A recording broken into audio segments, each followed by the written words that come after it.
United boys, welcome back to the channel. दोस्तों, Emi Martinez Aston Villa का goalkeeper, he wants to join Manchester United. Confirm news है, Ben Jacobs की तरफ से। बात करेंगे इसके बारे में कि क्या यूनाइटेड अब इस डील को अटैक करेगी। आंद्रे ओनाना का क्या होगा, क्योंकि यूनाइटेड की पॉलिसी ये जरूर है भाई कि हम उसी प्लेयर के पास जाएंगे जो यूनाइटेड आना चाहता है, और प्लेयर बेसिकली यूनाइटेड ही आना चाहता है। कितने में डील हो सकती है, क्या होगा, बात करेंगे वीडियो में। साथ ही साथ योकेरेश सेस्को से रिलेटेड एक अपडेट है, उस पर बात करेंगे। और Jadon Sancho to Napoli, this could be getting real. Fabrizio Romano की अपडेट आई है which is big. Xavi Simon और मलिक फफाना जैसे रूमर्स को भी हम टच करेंगे। देखेंगे यूनाइटेड की फिक्सचर लिस्ट आ चुकी है। पहले 10 गेम्स के बारे में मैं अपने कुछ थॉट्स दूंगा आपको, और साथ ही साथ वीडियो के एंड में आपसे एक बहुत इंपॉर्टेंट बात करूंगा। ध्यान से उसको सुनना और आपको वो काफी इंटरेस्टिंग लगेगी। सो दोस्तों, वीडियो आपको मेरे हिसाब से बढ़िया लगेगी। लाइक करके उसको सपोर्ट जरूर देना और सब्सक्राइब कर लेना। नहीं किया तो कमेंट करके अपने थॉट जरूर बताना। दोस्तों, सबसे पहले मैं टैकल करता हूं एक चीज को जिसको आप लोग, जिसको बहुत सारे यूनाइटेड फैंस बोल रहे हैं, भाई गोलकीपर। गोलकीपर एक ऐसी पोजीशन है जिसके साथ वापस नए सीजन में हम सेम कीपर्स के साथ नहीं जा सकते। टर्की से रूमर्स आ रहे हैं कि बेंडीर आना चाह रहा है और वो टर्की जाने के लिए ओपन है, और वहां से थोड़ा बहुत इंटरेस्ट आ रहा है टर्की के किसी एक क्लब से। यूनाइटेड ने उसको बहुत सस्ते में साइन किया था। मे बी हम टर्की में उसको बेच दें और हमें कोई ज्यादा दिक्कत नहीं होगी। वो एक ऐसा प्लेयर है जिसको हम सस्ती सैलरी पे, सस्ते बजट में हमने खरीदा था, उसको हम बेच सकते हैं। उसकी जगह मुझे ऐसा लगता है हम एक सेकेंड चॉइस कीपर लाएंगे जिसका प्रोफाइल ज्यादा बड़ा ना हो।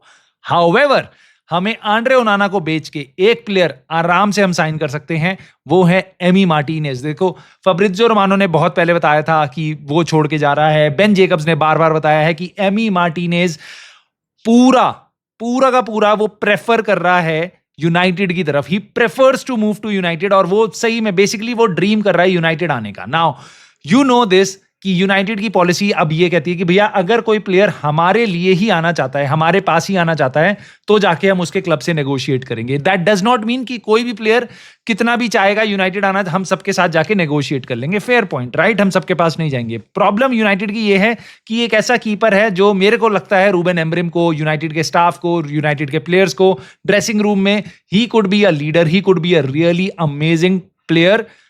ही is one of the best keepers in Premier League according to me. मतलब टॉप 3 कीपर्स में मैं उसको रेट करता हूं। एस्टन विला से वो जा रहा है, और एस्टन विला थोड़ा सा पीएसआर के इशू में जरूर है, तो मे बी वो आराम से इस प्लेयर को बेच दे। बट जो नंबर्स मैंने सुने हैं वो मेरे को थोड़े कंसर्निंग लगे। 40 मिलियन पाउंड के आसपास आपको बताया है बेन जेकब्स ने कि शायद इतना पैसा खर्च करे और एस्टन विला उसको इसमें जाने दे। मेरे को पहली बात तो ये समझ नहीं आई। देखो, मुझे पता है यूनाइटेड एक्टिवली इसमें एंगेज नहीं कर सकती क्योंकि उनाना को हमने नहीं बेचा। उनाना के साथ हम बहुत ज्यादा रूथलेसली बिहेव नहीं कर रहे हैं। हम चाहें तो उसको ऑफलोड करने के लिए थोड़ा सा पुश कर सकते हैं।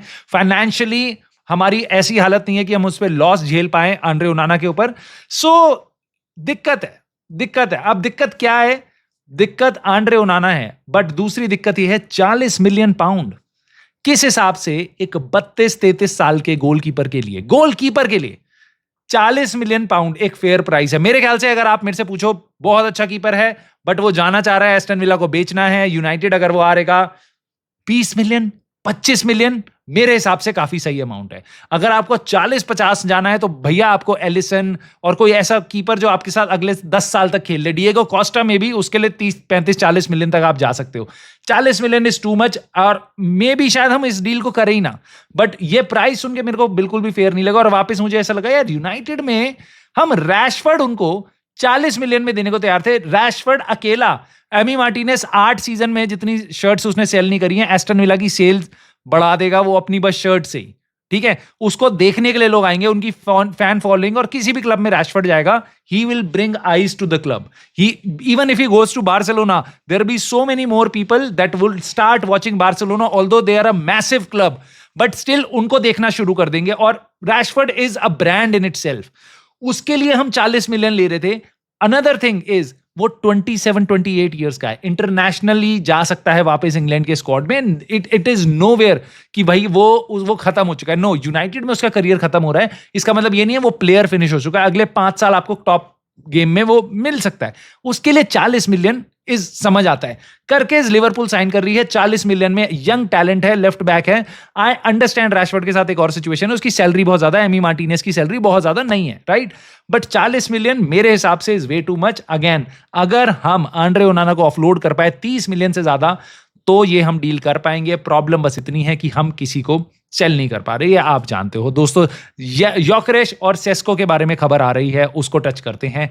देखो, फब्रित्जियो रोमानो की तरफ से बात आई है, कंफर्म न्यूज है उसकी तरफ से। बेसिकली उसको एजेंट ने सेस्को के कुछ बात बताई। उसने बोला है कि कोई स्पेशल क्लब होगा या कोई स्पेशल कोच होगा, उसी के लिए जाएगा सेस्को। नहीं तो सेस्को में भी आज चला जाए, अगले हफ्ते चला जाए, 3 महीने बाद ना जाए, 3 साल बाद भी ना जाए। तो हम लाइप्जिग के ऊपर कोई बेफालतू का प्रेशर नहीं डालेंगे, हम उनको रिस्पेक्ट करते हैं एज अ क्लब।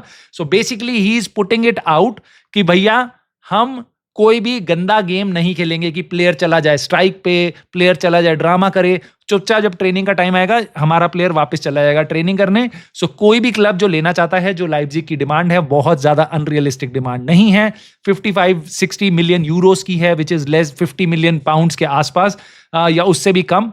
तो वो डील एकदम वर्थ इट है और प्लेयर काफी अच्छा है। उसके स्टैट्स देखोगे तुम किसी भी और प्लेयर के उस एज में, तो उसका जो मैनेजर है, उसका जो एजेंट है, वो बता रहा है कि प्लेयर काफी अच्छा है। तो कोई हम किसी भी तरीके से लाइप्जिग को पुश नहीं करेंगे। और ये एक कैरेक्टर दिखाता है आपको मेरे प्लेयर का। बाकी और प्लेयर्स अगर कोई ऐसा करते हैं तो वो आपके पास वो कैरेक्टर लेके आते हैं आपके क्लब में। फेयर पॉइंट, बहुत अच्छी बात कही है। और मुझे नहीं पता उसने ये बात अभी क्यों सामने आई है, but may be it's a message to Arsenal. अगर आर्सेनल दोनों प्लेयर्स को नेगोशिएट कर रही है, वो ट्राई कर रही है, प्लेयर कुछ फाइट करे अपने क्लब के अगेंस्ट, तो मे बी उसकी तरफ से काफी क्लियर मैसेज है, भैया ये प्राइस है, चुपचाप आके ले लो, वरना हम लाइप्जिग से पंगा नहीं लेंगे, हम अपने क्लब को डिसरिस्पेक्ट नहीं करेंगे। आई डोंट नो, बट ये चीज जरूर सामने आई है, which is I think fair point two आपका बेंजामिन सेस्को और उसका एजेंट, राइट? योकेरेश के बारे में एक रूमर चल रहा है भाई कि जॉर्ज मेंडेस आ चुका है उसकी डील में इन्वॉल्व होने, जबकि योकेरेश के पास ऑलरेडी एक अपना एजेंट है, बट जॉर्ज मेंडेस उस डील को फैसिलिटेट करेगा उसका स्पोर्टिंग से बाहर निकलने को। नाउ इसको सुन के काफी यूनाइटेड फैंस एक्साइटेड हो रहे हैं, क्योंकि जॉर्ज मेंडेस हमारे साथ उसने बहुत सारी डील करी है, क्रिस्टियानो रोनाल्डो से लेके बहुत सारे और प्लेयर्स जो उसने हमारे को ला के दिए हैं। और उसकी रिलेशनशिप यूनाइटेड के साथ काफी अच्छी है, बट उसकी रिलेशनशिप हर जगह अच्छी है भाई। मैं आपको ये बता देता हूं कि मेरे को कहीं से भी रिलायबल सोर्सेस से इन्फॉर्मेशन नहीं मिली है। सारी ये जो बेसिक सोर्स है उस इन्फॉर्मेशन का, it is not very reliable. So don't get very excited कि ऐसा कुछ हो रहा है। और even if George Mendes is joining this deal, right, अगर वो बाहर से फैसिलिटेट करता है इस डील को, तो जरूरी नहीं है वो योकेरेश यूनाइटेड ही आएगा, बट यू नेवर नो। क्योंकि अब योकेरेश अगर भाई सेस्को आर्सेनल जिस दिन क्लोज होता है, विच आई होप जल्दी हो, तो योकेरेश के यूनाइटेड आने के चांसेस बनेंगे, वरना उससे पहले वो चांसेस नहीं है। दोस्तों, एक चीज बतानी मैं आपको और जरूरी समझता हूं। जॉर्ज मेंडेस की हमने बात करी, तो एमी मार्टिनेज ने अभी अपना मैनेजर, अपना एजेंट चेंज किया है। उसने जॉर्ज मेंडेस को अपना एजेंट बना लिया है। So this is also very important information coming from Fabrizio Romano. इसके अलावा another thing Fabrizio Romano has said is about Jadon Sancho and Napoli. This is where you are very interested to know now. You want Jadon Sancho to go out, right? Problem is कि United, Fabrizio Romano ने बताया कि बिल्कुल entertain नहीं करेगी loan moves at this point. What does this mean? कि इस time पे यूनाइटेड का पूरा फोकस है, पूरी प्रायोरिटी है फुल ट्रांसफर। मतलब ट्रांसफर लो, प्लेयर को लो, जाओ निकलो इस प्लेयर को लेके जहां से। 20 से 25 मिलियन पाउंड का यूनाइटेड का एक्सपेक्टेशन है जेडन सांचो के लिए, which I think is too much, क्योंकि जेडन सांचो की सैलरी भी काफी ज्यादा है और कोई भी क्लब दोनों के दोनों चीजें नहीं करेगा जब उस प्लेयर के पास बस 1 साल का कॉन्ट्रैक्ट बचा है। और ऐसा नहीं है कि बहुत सारे क्लब्स इंटरेस्टेड हैं। हालांकि फैब्रित्जियो रोमानो तो कह रहा है कि बहुत सारे क्लब्स अभी इंटरेस्टेड है, but Napoli already initial talks कर रही है यूनाइटेड के साथ। ना अब जब ये पहली बार मैंने सुना था Jadon Sancho, Napoli, Antonio Conte, मेरे को बिलीव नहीं हुआ था कि why would Antonio Conte go for Jadon Sancho. But अब फैब्रित्जियो रोमानो कह रहा है, so then that makes it very clear कि नैपोली इंटरेस्टेड है। इनिशियल टॉक्स चल रही हैं, कोई एडवांस टॉक्स नहीं है। बट सबसे इंपॉर्टेंट चीज है, जो सबसे टफ लग रही है नैपोली को इसमें क्रैक करनी, वो है जेडन सांचो की salary. Now I would go mad अगर यूनाइटेड इसके लिए 25 मिलियन के लिए होल्ड आउट करती है। भाई 15 मिलियन में प्लेयर बिकता है ना, बेचो, चाहे हमें इसमें प्रॉफिट ना हो, ये प्लेयर बेचो। 18 मिलियन की इसकी सैलरी दोगे तुम 1 साल में, ठीक है? उससे बढ़िया इसको 15 मिलियन में बेचो, अभी बेचो, ठीक है, कोई ज्यादा नेगोशिएट मत करो, डील फैसिलिटेट करो, खत्म करो इसको, ठीक है। उसके अलावा आप आई रियली गो मैड अगर ये मैंने वापस सुन लिया कि चेल्सी जैसे इंटरेस्टेड थी इस प्लेयर को लेने के लिए और इसने सैलरी अपनी नेगोशिएट कम नहीं करी चेल्सी में जाने के लिए, ये अगर इसने वापस नेपोली के साथ नहीं किया। भाई नेपोली है, वो सीरिया ए जीती है, चैंपियंस लीग खेल रही है। If they want you go there and play football rather than United के बेंच पे भी नहीं बैठने को तेरे को जगह मिलेगी, तेरे को पता नहीं कहां फेंकेंगे यूनाइटेड वाले। जाके खेल ले जेडन सांचो प्लीज, अब ज्यादा फ्रीडम मत उम्मीद कर, थोड़ा काम कर ले वहां पे जाके। मेरा मैसेज है भाई क्लियरली जेडन सांचो को। आई डोंट नो तुम्हारा मैसेज क्या है, बट कमेंट में अपने थॉट्स जरूर लिख के भेजना भाई, क्योंकि मैं जानना चाहता हूं तुम्हारी राय क्या है। तुम्हें क्या लगता है जेडन सांचो ये डील कर लेगा या तुम्हें लगता है वो सैलरी के चक्कर में ये डील नहीं जाएगा नेपोली? दोस्तों जावी साइमंस के साथ और मलिक फोफाना के साथ लिंक्स मैंने सुने हैं यूनाइटेड के, और उसपे मैं आपको साफ सीधी एक बात बताता हूं, कोई भी ड्रीम मत रखना, कोई भी ख्याल मत रखना, वेरी अनलाइकली डील्स। यूनाइटेड का नाम बार बार रगड़ा जाएगा ऐसे प्लेयर्स के साथ, बट नंबर 10 रोल विंगर्स जहां पे तुम ये नाम देखते हो सीधा हाथ पीछे हो जाओ, क्योंकि यूनाइटेड इसमें से किसी को साइन नहीं करने वाली है। हमने क्यूनिया ऑलरेडी साइन कर लिया है और अब हम नेक्स्ट जाएंगे एम्बुएमू के लिए। डेविड ऑनस्टीन ने कंफर्म किया है कि यूनाइटेड की नेक्स्ट साइनिंग होगी सेकंड बिड, और सेकंड साइनिंग हमारी मोस्ट लाइकली एम्बुएमू है। उसके बाद हम देखेंगे स्ट्राइकर। तो हम देखो वैसे भी स्ट्राइकर के साथ हम कोई बहुत एडवांस टॉक्स में किसी के साथ भी नहीं है। एम्बुएमू के लिए हम बिड मार चुके हैं एक, और दूसरी बिड किसी भी टाइम आ सकती है। So this is very obvious जो अभी डेविड ऑनस्टीन ने कंफर्म किया है, बट ऑल्सो हमारे लिए ऑब्वियस था, और ये कंफर्मेशन मिल रही है डेविड ऑनस्टीन से, which is going to be great. Now मैं आपको बताना चाहता हूं कि मैंने कुछ दिनों में पिछले आपको बताया है मेरा कंसर्न कि यूनाइटेड अभी बहुत ज्यादा स्लोली एक्ट कर रही है मेरे हिसाब से, क्योंकि बाकी क्लब्स जल्दी एक्ट कर रहे हैं और हमारे को सबसे ज्यादा डेस्परेशन होनी चाहिए। हमें पीछे बढ़ना है, हमें बड़ा क्लब बनना है, हमें वापस रेस में आना है, 15 नंबर से ऊपर आना है, तो हमें प्लेयर्स चाहिए। प्लेयर सेल करना इंपॉर्टेंट है, सब कुछ ये मैंने आपको बताया। नाउ मुझे जिन चीजों का थोड़ा थोड़ा डर था ना बैकग्राउंड में, वो तुम्हारे सामने अब धीरे धीरे आनी शुरू हो गई है। यूनाइटेड की फिक्सचर लिस्ट आई है, and we have got by far the worst fixture list. Starting games जो हैं सबसे घटिया, किसी सबसे टफ मैचेस यूनाइटेड के हैं। पहला मैच आर्सेनल होम में, आर्सेनल होम में हम खेल रहे हैं। नाउ ग्योकरेश मोस्ट लाइकली ये गेम खेलेगा, बट किसके लिए खेलेगा? आर्सेनल की जर्सी पहन के या यूनाइटेड की जर्सी पहन के? ये बहुत इंटरेस्टिंग है ना। सोचो इतने सारी भसड़ मच रही है ग्योकरेश को लेके, और हमारा पहला गेम किससे है? आर्सेनल से। दो क्लब जो उसके लिए जा रहे हैं। दूसरा गेम है Fulham away. Now think about it कि क्या easily United Fulham away beat कर पाएगी? I have my reservations. मुझे कोई बहुत ज्यादा कॉन्फिडेंस इस टाइम पे नहीं है टीम पे, बट लेट्स सी क्या हम नेक्स्ट सीजन बहुत अलग खेलेंगे पिछले सीजन से। Let's see. बर्नली होम तीसरा game, fine, this is a good game. यहां पे शायद यूनाइटेड अपना गेम निकाल ले, बट उसके बाद आते हैं अगले दो गेम हमारे मास्टर स्ट्रोक एकदम। Manchester City away, what do you think will happen? सितंबर में हम खेलेंगे Manchester City away, mid of सितंबर। ट्रांसफर सीजन खत्म हो चुका है, ठीक है, ट्रांसफर विंडो खत्म हो चुकी है। चेल्सी होम, उसके बाद पहले 5 गेम में तुम आर्सेनल, सिटी, चेल्सी, टॉप 4 की 3 टीम से खेल रहे हो तुम, ठीक है। What does that tell you? United की रूबेन एमरिम पे तुम्हें क्या लगता है कितना प्रेशर पड़ेगा? तो क्या रिजल्ट्स एंटिसिपेट कर रहे हो? तुम्हें लग रहा है हम चेल्सी होम बीट करेंगे चेल्सी को? तुम्हें लग रहा है सिटी अवे जाके हम रिजल्ट निकाल पाएंगे? मे बी तुम बहुत होपफुल हो और मुझे डर लग रहा है। मैं अपने थॉट्स बता सकता हूं। इसका मतलब ये नहीं है कि मैं बहुत बड़ा फैन हो गया यूनाइटेड का, तुम नहीं हो। सबके अपने अपने ओपिनियंस हैं। अगले सीजन को लेके एंटिसिपेशन है। कोई होपफुल ज्यादा होता है रियल लाइफ में भी, कोई कम होता है, कोई किसी को डर ज्यादा लगता है। मेरे को डर लग रहा है भाई यूनाइटेड को देख के, और ये फिक्सचर्स देख के। पहले 5 गेम में हम टॉप 4 की 3 टीम से खेल रहे हैं, ठीक है, और ऐसा नहीं है उसके बाद मजा आएगा, ठीक है। सारे इतने सारे फिक्सचर्स हैं। अगले 6 गेम उठा के देखू ना मैं टॉप 5 के बाद, पहले 5 के बाद, तो we are playing Liverpool away, Forest away, Spurs away, Brentford away, अगले 6 गेम्स। उसके बाद उसके अलावा एक ब्राइटन होम, ठीक है। ये सारी वो टीम है, ब्रेंटफोर्ड, ब्राइटन, फॉरेस्ट, जिनके अगेंस्ट यूनाइटेड स्ट्रगल करती है। स्पर्स, लिवरपूल, मतलब यूनाइटेड स्ट्रगल करती है भाई इनके अगेंस्ट। मुझे हो रही है टेंशन, और मुझे क्यों हो रही है टेंशन? क्योंकि 8 हफ्ते बाद हम खेलेंगे आर्सेनल। तुम्हें लगता है बहुत दूर है, 2 महीने, अगस्त 17 को खेलेंगे। अभी तो जून ही चल रही है, गर्मियां चल रही हैं, अभी तो बहुत दूर है। ये टाइम कितनी जल्दी तुम्हारे सामने से बीतेगा ना, तो तुम देख नहीं पाओगे। तुम्हें मैं एक अंदाजा दे देता हूं, 3 हफ्ते पहले एम्बुएमू के रूमर्स आने स्टार्ट हो गए थे यूनाइटेड के साथ। 3 हफ्ते पहले, 3 हफ्ते बीत चुके हैं, अभी तक एम्बुएमू नहीं आया।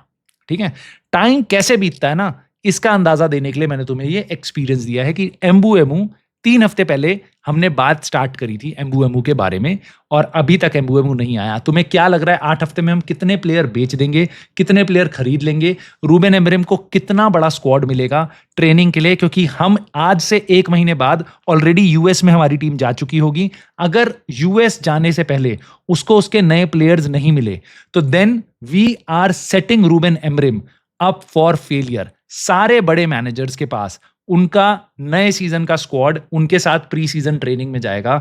क्या हम 3 हफ्ते बाद जब यूनाइटेड प्री सीजन ट्रेनिंग में मिलेगी तो कितने प्लेयर्स हम रूबेन एमोरिम को नए देंगे जो उसके सिस्टम में वो अपने खिला पाएगा, उनको ढाल पाएगा? पिछले सीजन एरिक टेन हाग की यही स्ट्रगल थी। उगाटे आपका सीजन स्टार्ट होने के बाद साइन हुआ था। मेज्रुआई, डीलिट, इनकी डील्स क्लोज नहीं हुई थी टाइम पे। एक लेनी औरो था, उसको प्री सीजन में इंजरी हो गई थी। उसके अलावा और कोई भी प्लेयर मेरे को नहीं याद आ रहा जिसको हमने, एक प्लेयर और हमने साइन किया था जिसका मैं नाम भूल रहा हूं। बट मोटा मोटा बात भाई ये है कि डीलिट और मेज्रुआई दोनों को हम स्टार्ट नहीं करवा पाए थे शुरुआत के गेम्स में, क्योंकि वो फिट नहीं थे, वो इंटीग्रेट नहीं हुए थे टीम में, क्योंकि उनकी साइनिंग लेट हुई थी। और उगाटे तो सीजन स्टार्ट होने के एकदम एंड, मतलब बाद में आया था, 1-2 गेम खत्म होने के बाद आया था।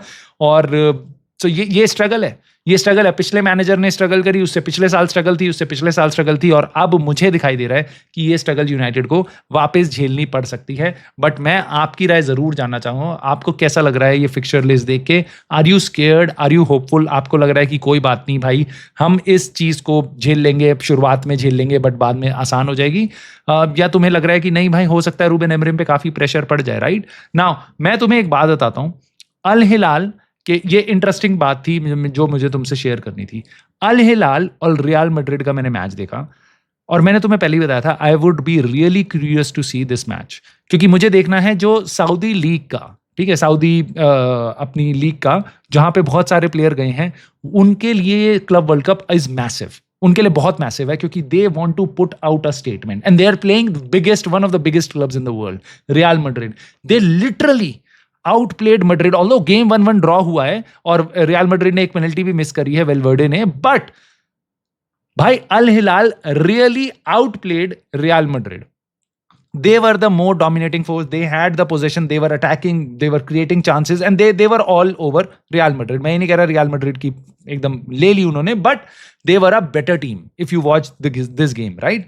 Now imagine this. Real Madrid और एक सऊदी का क्लब, 2 साल पहले उसका नाम भी कोई नहीं जानता था, 2 से 3 साल पहले CR7 जब गया अल नासर, तब उसने बोला था भाई सऊदी लीग का लेवल उतना छोटा नहीं है जितना लोग समझते हैं, they can really compete with big clubs, and now this has been proven in this game. Real Madrid को से बेटर खेली है Al Hilal. Now this was really interesting, और मैंने अच्छा किया ये गेम देखा।